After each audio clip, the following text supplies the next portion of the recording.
Imagine you are decorating cookies with your sister. You each get a different how to draw task from. If you get 1 or 2 big A's, you dye the icing purple, and if you get 2 little A's, you dye the icing green.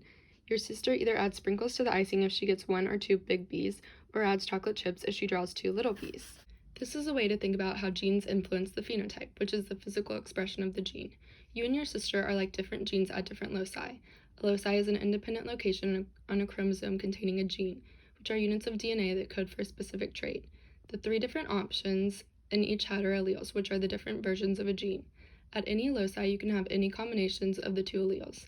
The genes from each sister composes the collection of genes or the genotype that codes for the end phenotype.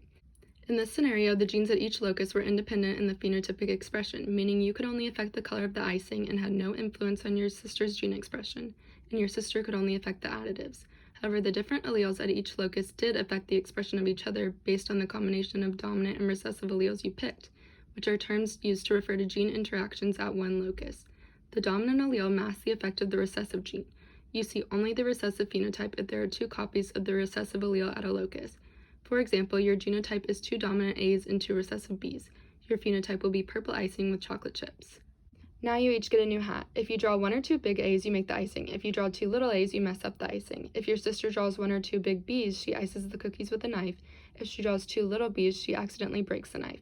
If either of you pick 2 recessive letters, the end product will be a blank cookie. This represents epistasis, which is when the genes at 2 different loci interact, resulting in one of the genes masking the other instead of the different genes working independently to affect the phenotype. In our example, having 2 recessive alleles resulted in a blank cookie, as they mask the effect of the dominant alleles at the other locus, which is duplicate recessive epistasis. Here's an example with dragon horn expression. The big A allele at loci 1 will code for a protein that will convert compound A into compound B. Then the big B at loci 2 will code for a protein that will convert compound B into C, which is the horned dragon. If in any case one loci contains 2 recessive alleles, you will not be able to produce the proteins to get to C and will get a dragon with no horns. 2 parents with the same heterozygous genotype mate. They'll have offspring with a genotypic ratio of 9 to 3 to 3 to 1. The 9 represents the proportion that will have horns as they have at least 1 big A and 1 big B. The rest of the genotypes will code for no horns due to having 2 recessive alleles at one or both loci. When no epistasis occurs, all of those genotypes would code for different phenotypes due to random assortment of gametes and independent phenotypic expression at each loci.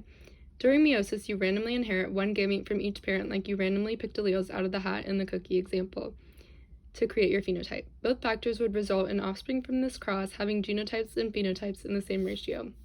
Random assortment still occurs during epistasis, but the interaction between genes at different loci during epistasis results in a different phenotypic ratio since multiple genotypes code for the same phenotype. Now we have these parents who mate. They will have offspring with a genotypic ratio of 1 to 1. Half of the offspring will be horned due to having a genotype that has at least 1 big A and 1 big B. The other half will not have horns since they will have a genotype containing 2 little A's and at least 1 big B.